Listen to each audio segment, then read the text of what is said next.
Hello. Hello.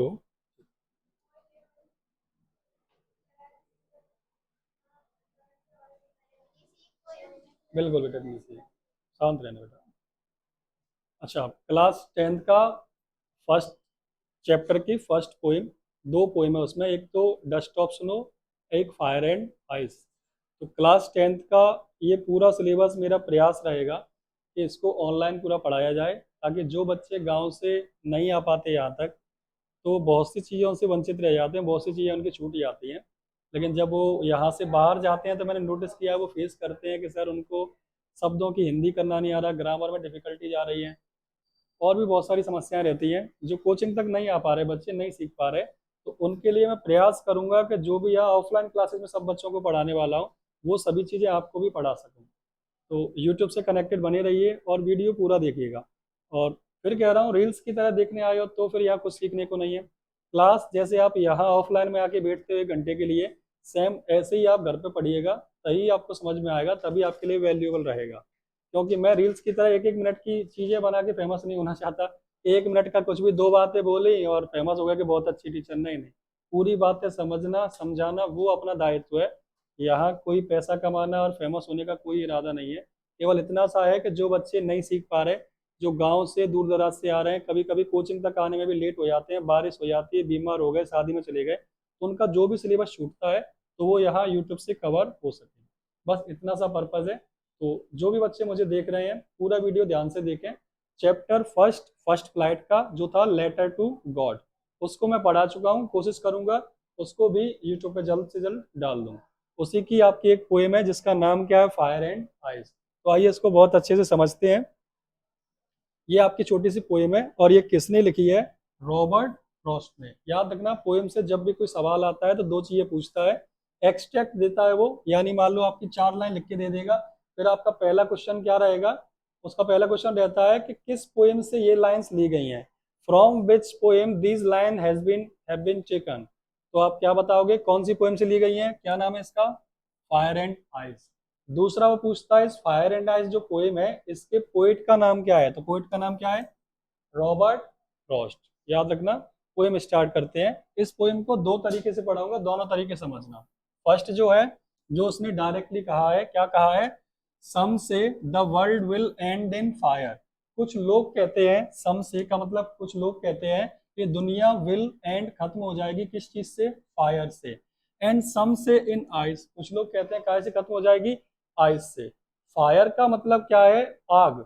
और जैसे वो कहते हैं कि अगर सूरज बहुत ज्यादा गर्म हो गया, टेम्परेचर डे बाई डे बढ़ता जा रहा है, और टेम्परेचर इतना ज्यादा बढ़ जाएगा कि इंसान का इस पृथ्वी पर रहना दुर्लभ हो जाएगा, वो रह ही नहीं पाएगा, बहुत समस्याएं खड़ी हो जाएंगी। और हो सकता है सूरज ज्यादा गर्म हो जाए तो ब्लास्ट हो जाए, फट गया कहीं तो क्या होगा। तो ऐसी कल्पनाएं कर रहा है पोइट, कह रहा है कि एक दिन अगर ये दुनिया खत्म होगी तो इस गर्मी के कारण, आग के कारण खत्म हो जाएगी।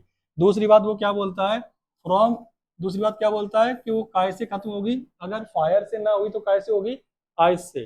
पृथ्वी पर टेम्परेचर इतना ज्यादा लो हो जाएगा कि चारों तरफ बर्फ ही बर्फ जम जाएगी और हम रहने लायक इस जगह पे नहीं रहेंगे, ऐसा कुछ उसका अनुमान है। अच्छा, इसमें दो बातें कही, ये तो था यहाँ तक की बात शॉर्ट में एक तरीका। दूसरा तरीका और है जो वो समझाना चाहता है आपको। वहां एक्चुअल में वो फायर और आइस की बात ही नहीं कर रहा, फिर वो बात को दूसरे डायरेक्शन में ले जाता है। पहली डायरेक्शन क्या है? वो ये कहता है कि दुनिया एक दिन फायर से खत्म हो जाएगी, चारों तरफ गर्मी होगी, आग होगी, और दुनिया खत्म हो जाएगी। या फिर चारों तरफ इतनी कोल्डनेस बढ़ी, इतनी ठंड बढ़ जाएगी कि क्या होगा, इंसान वैसे ही मर जाएगा। दूसरा तरीका वो कहता है क्या? फिर से सुनना इसी बात को। Some say the world will end in fire, some say in ice, from I have tasted of desire. जो मैंने फील किया है, दुनिया कैसे खत्म होगी? डिजायर से। एक्चुअल में आपको बताऊं तो यहाँ फायर का मतलब कोई आग नहीं है, यहाँ फायर का मतलब है डिजायर्स। हम लोगों के अंदर जो इच्छाएं उत्पन्न हो रही हैं, डे बाय डे इच्छाएं बढ़ती चली जा रही हैं, और इच्छाओं की पूर्ति के लिए हम कुछ भी करने को तैयार हैं। बिल्डिंग्स बनाई जा रही हैं, आईटी पार्क्स बनाए जा रहे हैं, बहुत सारी कंपनी फैक्ट्रीज बनाने के चक्कर में हम क्या कर रहे हैं? जंगलों को काटते जा रहे हैं। और जंगल कटेंगे तो पेड़ और नहीं रहेंगे, तो पेड़ हमें ऑक्सीजन देते हैं, और जो कार्बन डाइऑक्साइड को ऑब्जर्व करते हैं, यानी इस एनवायरमेंट को पॉल्यूट होने से बचाते हैं, उसको प्योर करते हैं, साफ करते हैं। लेकिन हम अपनी इच्छाओं की वजह से शहर पे शहर बनाए जा रहे हैं और ग्रो करते जा रहे हैं, अपनी नजरों में तो हम क्या हो रहे हैं, बढ़ रहे हैं, लेकिन देखा जाए तो एनवायरमेंट के तरीके से पृथ्वी के लिए वो हानिकारक है। तो इंसान अपनी इच्छाओं के कारण बहुत से ऐसे कदम उठा रहा है जो हम लोगों के लिए सही नहीं है। तो यहाँ फायर का मतलब है डिजायर्स, दूसरा कहलाया लस्ट, थर्ड कहलाया ग्रीड, और फोर्थ कहलाया एवराइज। ये चार मतलब हैं इसके, ठीक है। लस्ट का मतलब होता है इंटेंशनली एंड सेक्सुअल डिजायर्स, कुछ ऐसी इच्छाएं जिसके ऊपर आपका खुद का कंट्रोल नहीं है। आजकल आप नोटिस किया होगा, छोटी सी 8 साल की बच्ची का भी रेप हो जाता है, 50 साल की औरत का भी रेप हो जाता है। सेक्सुअल डिजायर्स इतने बढ़ते चले जा रहे हैं, और भी आपके बहुत सारे काम करने के यानी अंदर की इच्छाएं जो आपकी हैं वो इतनी बढ़ती चली जा रही हैं कि आपको सही गलत अच्छे बुरे का कोई फर्क नजर नहीं आ रहा। दूसरी बात इसने कहा ग्रीड और एवराइज। इंसान के अंदर ग्रीड का मतलब होता है लोभ, और एवराइज मतलब लालच, दोनों कह सकते हो। ग्रीड एंड एवराइज का पूरा मतलब होता है लोभ और लालच। तो इंसान के अंदर लोभ और लालच इतना बढ़ता चला जा रहा है कि इंसान अपने भाई की भी हत्या कर देता है लोभ लालच के चक्कर में। आपने नोटिस किया होगा कि 1 बीघा 2 बीघा 5 बीघा 10 बीघा खेती होने के बावजूद भी इंसान क्या कर रहा है, पता चला दूसरे की मेड़ काट ली, जो खेत की जो चलने का रास्ता होता है 1-2 फुट का, उसे भी पता चला फावड़े से काट लिया। अब वो लड़ने आ गया कि तूने मेरे खेत की मेड़ क्यों काट ली। 1-2 फुट के काट लेने से तुम्हारे पास ऑलरेडी 1-2 बीघा इतनी जमीन थी, फिर भी तुमने 2 फुट के लिए आपस में लड़ाई कर ली। खुद के चाचा से तो बंदूक लिए खड़े हो, आपस में लड़े झगड़े, एक तुमने मार लिया, वो मर गए, आपस में मर गए। आपस में नहीं मरे तो किसी पड़ोसी से मर गए जिसका बगल में खेत था। तो ये क्या हो रहा है, लोभ लालच के कारण दुनिया क्या हो रहा है, खत्म। ज्यादा लोभ लालच जिस दिन बढ़ जाएगा, हम लोग आपस में मर कुट जाएंगे। दूसरी बात कहा क्या, सम से इन आइस, कुछ लोग कहते हैं दुनिया काय से खत्म होगी, आइस से। आइस का मतलब यहाँ बर्फ से नहीं है, यहाँ आइस का मतलब है नफरत, इंग्लिश में क्या कहेंगे, हेट्रेड, या फिर मैं कहूँ कोल्डनेस, या फिर आप कह सकते हो रिजिडिटी। कोल्डनेस और रिजिडिटी का मतलब होता है इंसान के अंदर फीलिंग्स ही नहीं रहेंगी। तुम्हारा खुद का परिवार का कोई व्यक्ति, तुम्हारा दोस्त या तुम्हारा आस पड़ोसी तुम्हारे सामने तड़प रहा है, मर रहा है, तुम ये कह रहे हो हमें क्या करना है, भाड़ में जाने दो, हमें कोई मतलब नहीं है। मतलब तुम्हारे अंदर इंसानियत नाम की चीज नहीं रही। छोटी छोटी बातों के तुम उसका सर फाड़ने पे लगे हो। क्या हो रहा है, ये इंसान कोल्डनेस हो गया, अंदर से बिल्कुल निर्दयी हो गया है। नफरत इंसानों के अंदर क्या होगी, बढ़ती जाएगी। तो दो बातें बोली, या तो इंसान अपनी इच्छाओं के कारण मरेगा, या फिर किसके कारण, नफरत के कारण। तो इसलिए पोएट रॉबर्ट फ्रॉस्ट क्या कहते हैं कि ये दुनिया या तो खत्म होगी कैसे, फायर से या आइस से। या फायर का मेन मतलब क्या था, डिजायर, और आइस का मेन मतलब क्या था, हेटरेड। फिर उसने कहा आई हैव टेस्टेड ऑफ डिजायर, मुझे जहां तक लगता है तो काय से खत्म होगी, डिजायर से। ये जो मीनिंग लिखी है, वीडियो को पुश करके आप मीनिंग्स लिख लेना, फायर का मतलब क्या है या आइस का मतलब क्या है। तो वो कहता है, ठीक है हटा रहा हूं मैं, तो आई have tasted of Dzire, video को बैक करके फिर से लिख लेना जो लिखी हुई थी वीडियो, ठीक है, जो भी मीनिंग थी। तो मुझे, मैं किसके फेवर में हूँ, डिजायर के में। आई होल्ड विद दोज, मैं उनके साथ हूँ, वो फेवर फायर, जो किसका समर्थन करते हैं, फायर का। यानी वो चाहता है कि सबसे पहले दुनिया खत्म होगी तो कैसे होगी, डिजायर्स यानी इच्छाओं के कारण। But if it had to perish twice, perish का मतलब है डाई, मतलब मर जाना या खत्म हो जाना। पेपर में क्वेश्चन पूछता है, write the similar word of die from the extract, extract में से सिमिलर वर्ड ढूंढो डाई का। तो डाई का सिमिलर वर्ड क्या मिलेगा यहाँ, पेरिस, याद रखना। तो if had to perish twice, अगर दूसरी बार दुनिया को खत्म होना हो, मान लो फायर यानी आग से या फिर इच्छाओं के कारण दुनिया खत्म नहीं हुई, तो दूसरी बार खत्म कैसे होगी, दूसरी बार कैसे होगी, I think I know enough of hate, काय के कारण, नफरत के कारण। याद रखना, आप लोगों को भी बता रहा हूँ बेटा, बड़े हो गए हो, 10th क्लास में आ गए हो, आप छोटे नहीं हो। कभी भी कोई पॉलिटिशियंस, कोई भी बिजनेसमैन, या कोई भी व्यक्ति जो अपने प्रॉफिट के लिए तुम्हें भड़का रहा है, उसको भड़कना मत। राजनीतिक दंगों में तुम लोग अपने आप को मत फंसाना। आजकल हो क्या रहा है, धर्म के नाम पे पॉलिटिशियंस आपस में एक दूसरे को लड़वा रहे हैं कि तुम हिंदू तुम मुस्लिम, तुम मुस्लिम के लिए उल्टे सीधे कमेंट करो, वो तुम्हारे लिए करे, और फिर आपस में एक दूसरे मरो कटो। ये गलत है भाई, सब इंसान है, इंसानियत का धर्म सबसे बेस्ट है, कोई अच्छा कोई बुरा नहीं होता। हिंदू भी एक से एक गंदे होते हैं, मुसलमान भी एक से एक गंदे होते हैं, बात फर्क जाति का नहीं है, फर्क पड़ता है सोच का, कौन कितना समझदार है, इस बात का फर्क पड़ता है बेटा।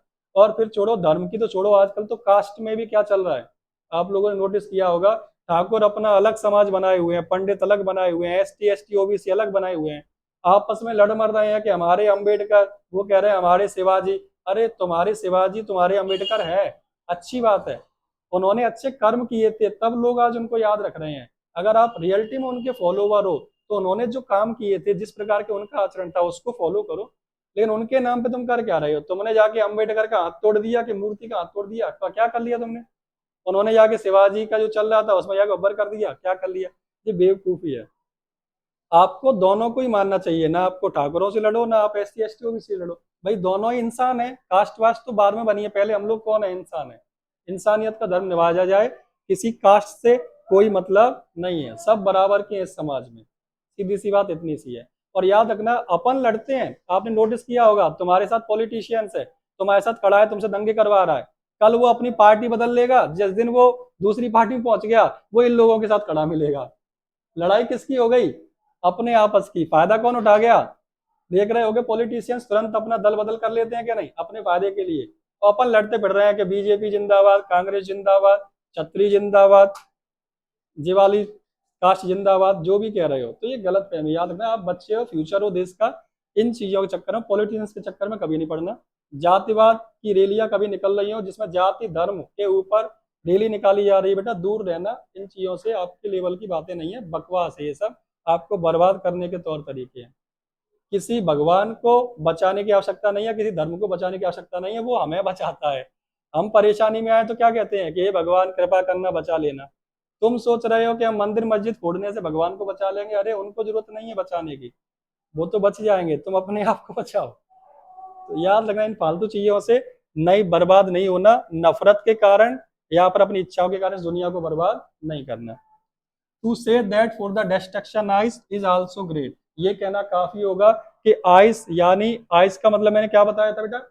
हेट्रेड। तो हेट्रेड भी पर्याप्त है, डिस्ट्रक्शन यानी बर्बादी के लिए would be also great and would be suffice. Suffice का मतलब है सफिशिएंट।